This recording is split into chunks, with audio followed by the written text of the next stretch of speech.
Hello, good evening everyone, how are you? कैसे हैं आप सब लोग? आज मौसम बहुत अच्छा है, तो मैंने सोचा आप लोगों को एक अच्छी बुक से मुतारफ़ करवाता हूँ। इस बुक का नाम है ईगो इज़ द एनिमी।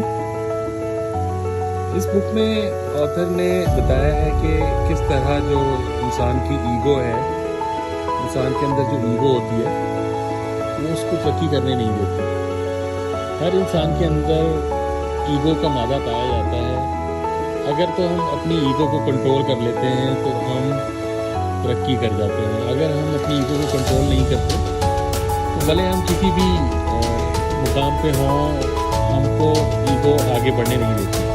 बहुत सारी प्रैक्टिकल एग्जांपल्स जो ऑथर ने बताई हैं, जिसमें ऑथर ने बताया है कि कितने सक्सेसफुल लोग थे। इसमें पॉलिटिशियंस, बहुत सारे लीडर्स,